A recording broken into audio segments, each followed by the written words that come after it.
I never believed in ghosts, God, or demons until last night. I've always been a skeptic. No religion, no afterlife, no ghosts. Just the physical world and the stories people tell to make sense of it. I used to roll my eyes at haunted house stories. I'd laugh when people talked about angels or demonic possessions. It was all nonsense to me. Until last night. Now I'm sitting in a gas station parking lot, shivering violently despite the humid air, staring at my hands like they're not mine anymore.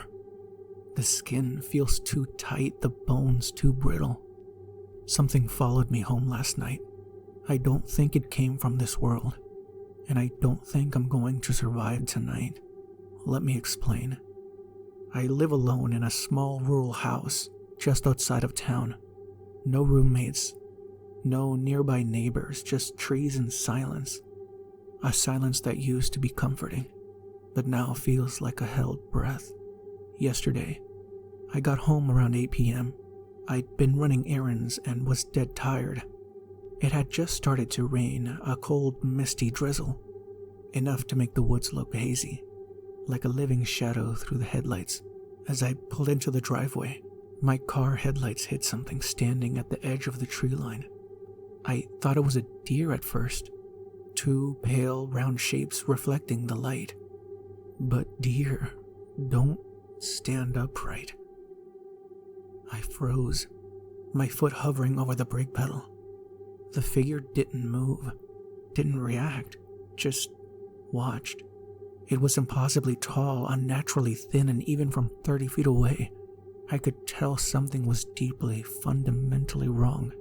The shape of its head wasn't right, too long, like a stretched skull, and its arms hung too low, the fingertips dragging the wet ground.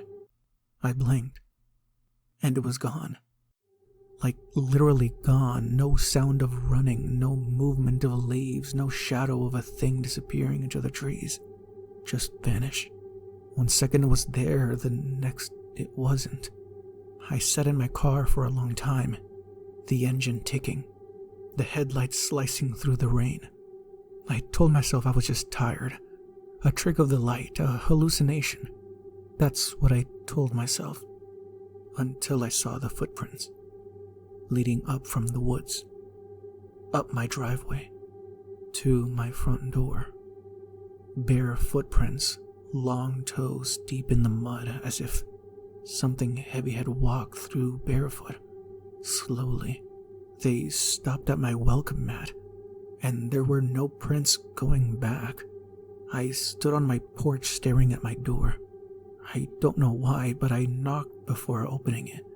A pathetic, hollow sound. I laughed at myself. What the hell are you doing?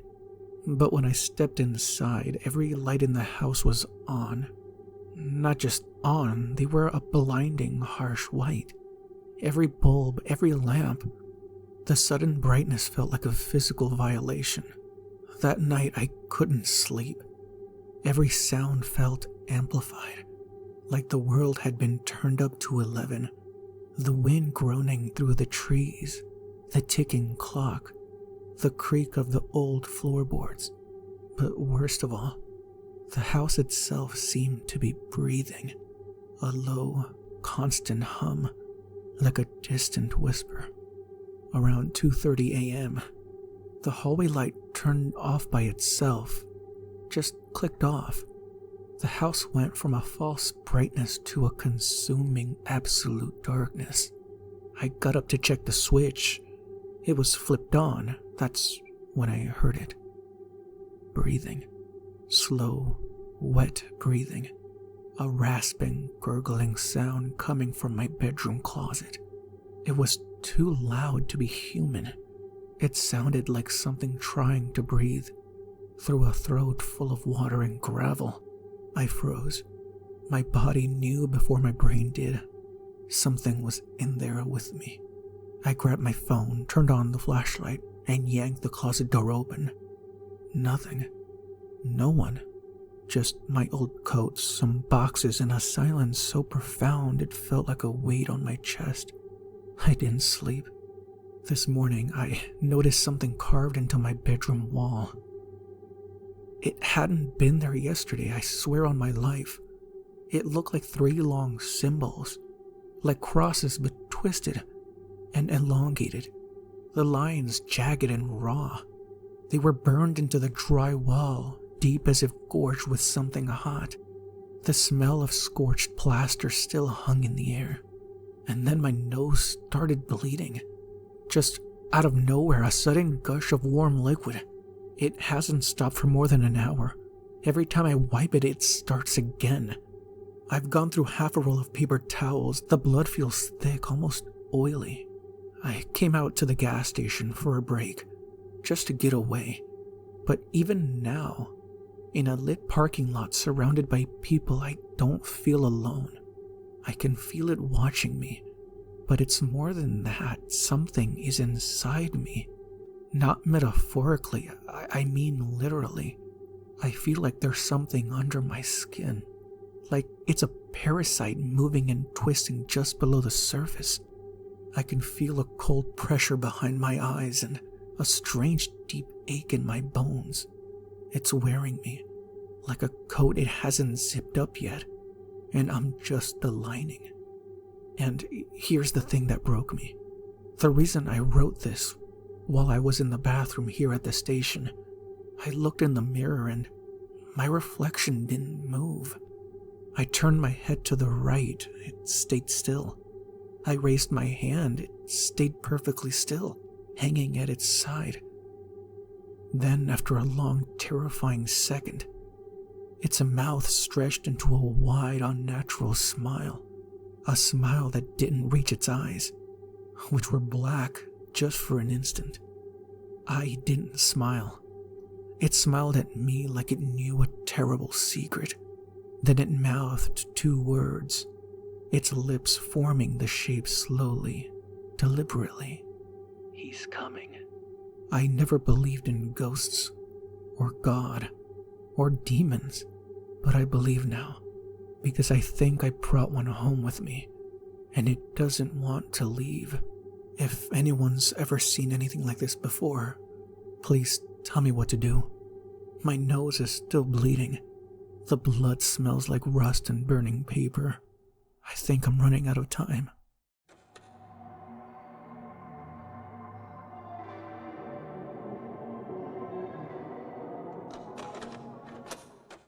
Back when I was younger, I was a bit of an outcast. A freak, if you will. Well, I say that like I'm not still a bit of a freak now. I'm sitting on my computer with a hunch as I tap away at my keyboard. But that's beside the point. I'm writing this down to try and grasp the memories.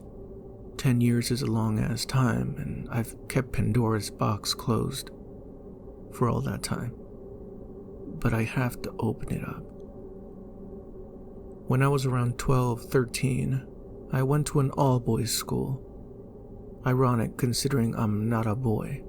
Not anymore, I mean. You can imagine the environment that was like. A big pile of young men trying desperately to be better and stronger than each other. I wasn't bullied or anything. I was like a ghost in there. No one would talk to me, consider me, or even remember my name. I didn't mind this too much. My own thoughts were enough to keep me company. I've always been an imaginative person. I like to make my own stories and people I can spend time with. It's pretty pathetic, I know, but it was easier than making friends. My school was old, like 70 years old. It looked like the stuff you'd find in a schlocky horror movie with vampires and gargoyles. The entire building had a strange breeze moving through it, poking through the bricks and whistling through the halls. It sucked is what I'm trying to say. I don't remember when it started or when I first noticed it, but the bathrooms were odd. The lights would shut off and on at random, the ventilation would become stuttered and shaky like a panicked animal, and the tiles that covered the walls and floor would fall off like something pushed them out from the other side. But the worst of it was the mirror. It was subtle, it didn't do it all the time, but it was just slightly off. I remember it being slightly delayed, only a tiny amount, almost unrecognizable. But it was there, I could tell.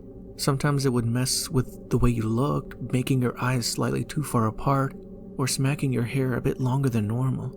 As strange as it was, I wasn't scared of it. It was almost funny. It's something that would wait for me there, and I could see it. And it could see me too. As sad as it sounded, the mirror was my only friend. My visits to those bathrooms started to become clockwork.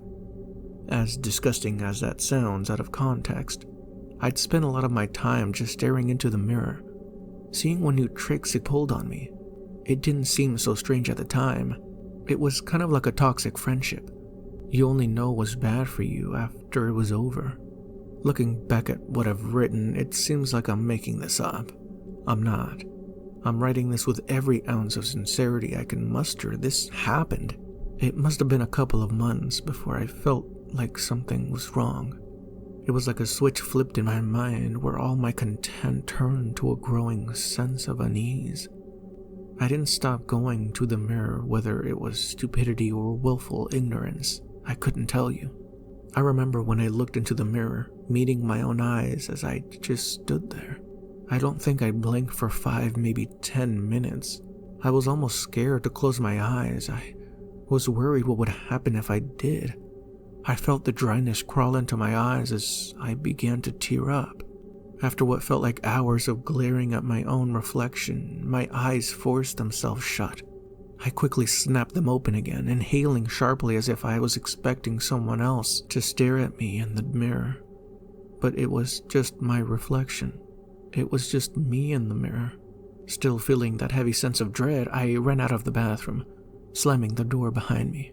I don't know why I did what I did next.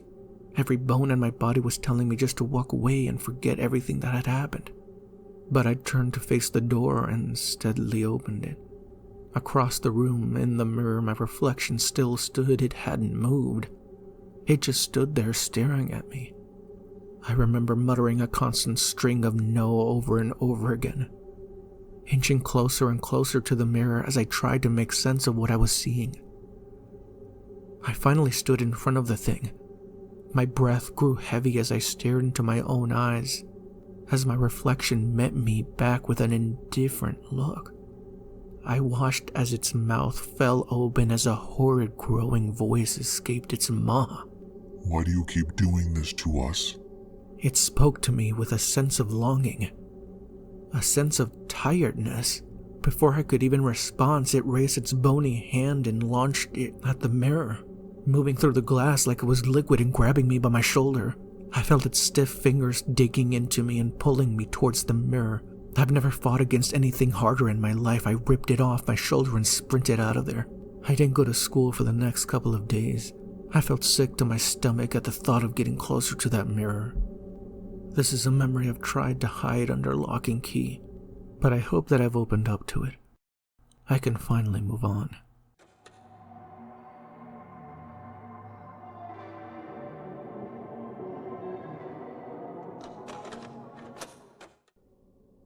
I took this job because I needed the solitude. The fire lookout tower, perched high above the endless Montana wilderness, it promised exactly that. A single-room cabin atop a skeletal frame of timber, swaying slightly in the wind, offering an unmatched view of the valleys below. It was beautiful in the daylight. At night, though, it was something else entirely. The first few days were uneventful. I settled into a routine, morning coffee on the deck, scanning the horizon for smoke, logging my observations. I read books, listened to the radio, and let the quiet sink into my bones. It was peaceful in a way I hadn't felt in years. The isolation wasn't just welcomed, it was necessary. By the third night, I had grown used to the sounds of the forest, the rustling of trees, the distant hoot of an owl, the wind rattling the old frame of the tower.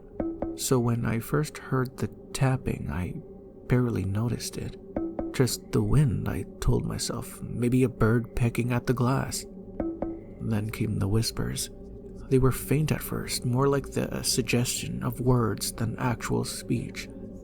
I told myself that it was my imagination, the wind filtering through the trees in just the right way.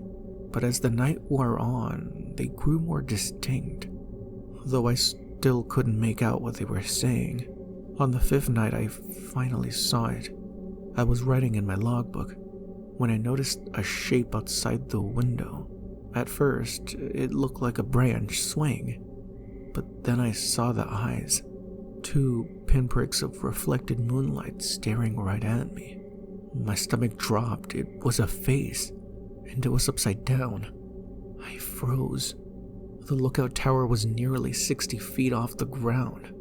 There was nothing to hang from. No way for anything to be up there, but there it was, peering in at me. Mouth slightly open, its breath fogging the glass. I didn't move, didn't breathe. I wanted to believe it was a trick of the light, but the thing blinked. I scrambled back, knocking over my chair. The figure lingered, head tilting in an unnatural jerky motion. Then, without a sound, it dropped out of sight.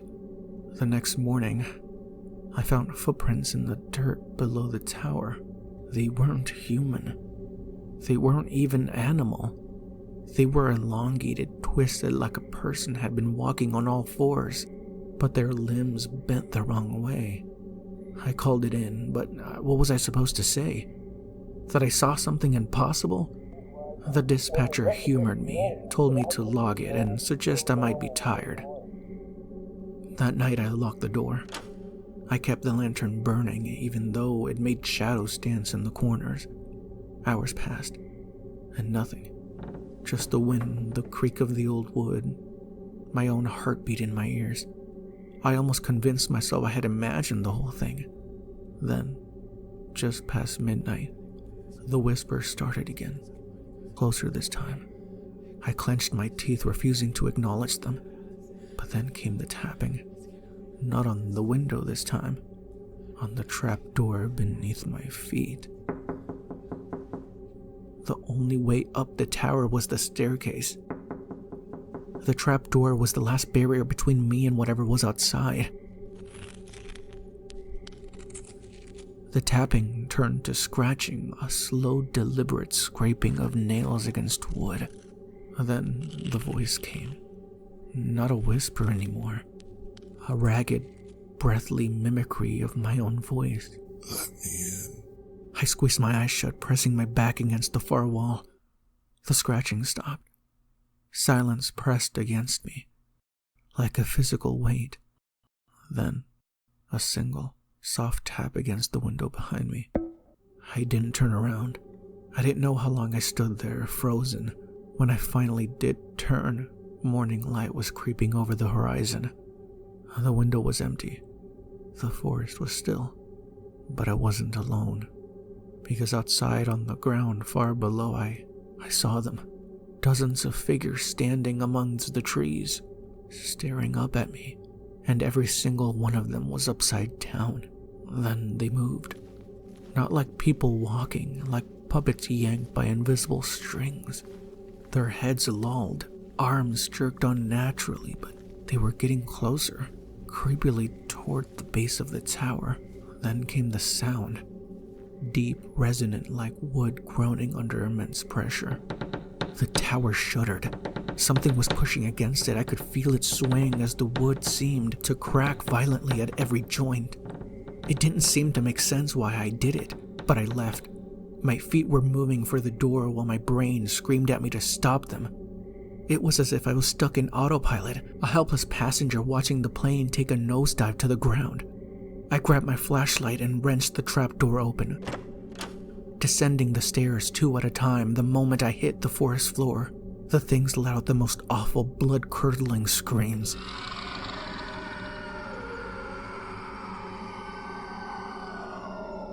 I ran. The forest was a maze of darkness and shifting shadows. I could hear them moving, branches snapping, leaves rustling. Their ragged breathing impossibly close. I didn't look back. I couldn't. Every instinct screamed at me to just run. Then I saw the road. a single narrow path cutting through the trees. I sprinted through it, lungs burning, legs screaming in protest. The figures were right behind me, their movements erratic, inhuman. Then headlights. A truck, a lone driver on an empty road. I ran straight into its path, waving my arms frantically. The vehicle screeched to a halt, and the driver, an old man with wide, startled eyes, popped open the door. I didn't hesitate. I dove inside, gasping, screaming at him to drive. He didn't ask questions. He just hit the gas, tires kicking up gravel as we sped down the road. I risked one final glance out the back window. The figures had stopped at the edge of the road, standing motionless, watching us go. I made it home. I locked my doors. I still haven't gone back to the forest. It's been weeks.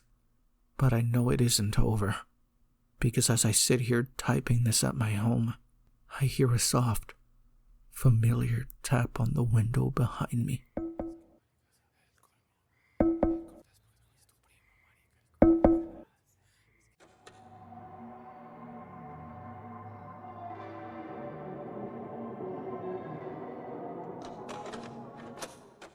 I don't know who they are. I don't know what they want, but every night, someone different follows me home. Moving to a new city is hard. It's even harder when the city is nothing like where you grew up. I'm from the tropics, where 70 degrees Fahrenheit is considered cold. Now I'm ankle deep in snow just out the front door. But for me, the biggest adjustment isn't the weather, it's the safety. Back home, you don't walk around with both earbuds in. You don't stop to chat with strangers. You always watch your back. My mom drilled that into my mind growing up. Crime, poverty, corruption. It's just a part of life out there. Muggings happen in broad daylight. Fights break out at the park. Junkies ask for money, for food. But if you offer to buy them the meal, they get aggressive. You learn not to engage. You learn to move quickly, keep your head down, and never give people you don't know a chance to get too close. Old habits die hard. Even here, in a relatively safe college town, I find myself glancing over my shoulder. Most of the time, it feels unnecessary, paranoid even, but not anymore. Because now I'm certain, every night, someone different follows me home. I take a rather strange route home most days. It's the fastest way with the bus line from work, but it's not exactly pedestrian friendly. I get off at the last stop, which is supposed to be for residents of the fancy new apartment towers. Not me though, I can't afford it.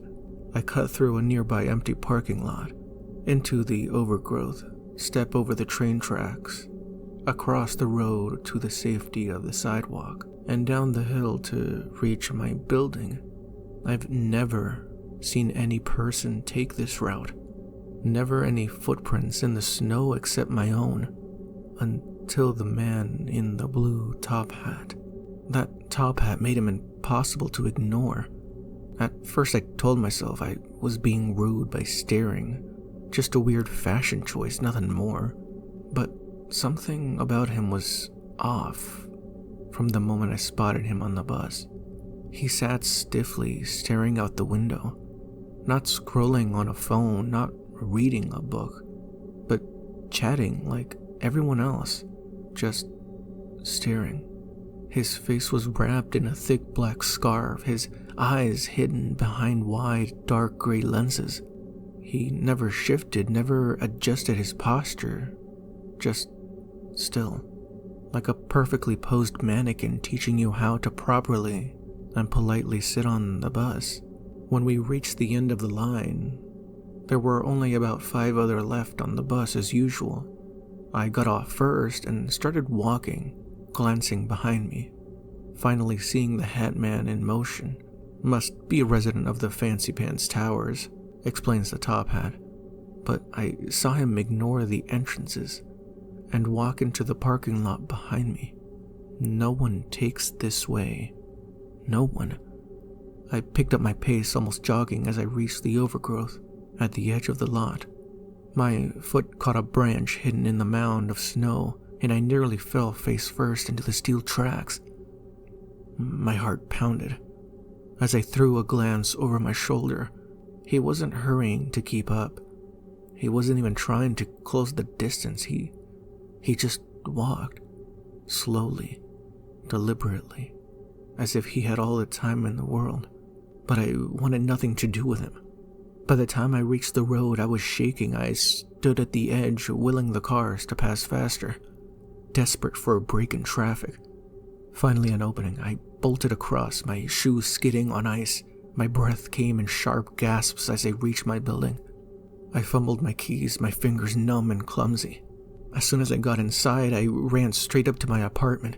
My body screamed in relief, but my mind wouldn't let me rest. I had to check. I went to the window, expecting to see him still approaching the road and still coming towards my building. But when my eyes found him, I stopped breathing. Something was wrong. My brain scrambled for an explanation, my eyes darting to the road, the passing cars. Were they moving forward? Was the world still running in the right direction? Because he wasn't. He was walking backwards. Step for step, his feet landed exactly where mine had been, retracing my path in reverse. I watched him cross the road and disappear into the bush along the railroad. That was only the first occurrence. I couldn't sleep that night, wondering what the hell I'd witnessed. Did I even see it? Did I make it up? Dreamt it? After a lazy weekend, Monday afternoon saw me on high alert, hoping not to see that hat man again. I didn't. I was relieved when I got on the bus and saw only normal people. At the last stop, I got off and began walking home. The parking lot, I saw another set of footprints in the snow, still present alongside mine. Proof. It was real. I checked behind me just to make sure that there was not a soul around me. Nothing. No one. Satisfied I was safe, I continued my way home. Into the bush, up and around the tracks. When I stopped to cross the road, though, I spotted a woman standing on the other side. That demeanor, that same vacant, unreadable posture. My body tensed, every nerve on edge. This wasn't him, but she was exactly like him. A blank stare towards nowhere. I had to remind my brain to keep breathing. Adrenaline was my only motivator to keep heading home. I hesitated. Crossing meant walking directly into her. Staying on this side meant trudging through uneven snow. I chose the latter. As soon as I began moving, so did she. But not towards me, not alongside me. She stepped into the road, not veering, not adjusting, but moving directly towards where I'd stopped in hesitation. Only once her feet landed where mine once were, did she actually follow. She walked where I had walked, each step landing exactly in my wake, like a shadow trailing behind time itself. I didn't know if I should be absolutely terrified or thankful. Now I didn't have to think twice about crossing. I almost got run over in my desperate dash towards the safety of my building. I shut the lobby door behind me and immediately looked through the glass to check. Just like the hat man, she retreated, walking backwards along my footsteps until she was out of sight. I began crying out of sheer uncertainty and fear, the incapability of comprehending what my eyes were transmitting to my brain. Exhausted, I walked upstairs to my home and fell asleep on the sofa. The next morning, I didn't want to leave my apartment. Nothing can follow me home if I don't leave in the first place, right? I wasn't sure what was happening, but I couldn't ignore it any longer. It wasn't just paranoia, something was wrong. The hat man, the woman, they weren't just two fucking freaks trying to mess with me. Their movements weren't random. There had to be a pattern. My mind raced with possibilities. I need to figure this out, to make sense of what was happening. So I grabbed the first thing I could, a notepad, and started scribbling down everything I'd seen, every detail, every movement. If I could map this out, maybe I could keep myself safe.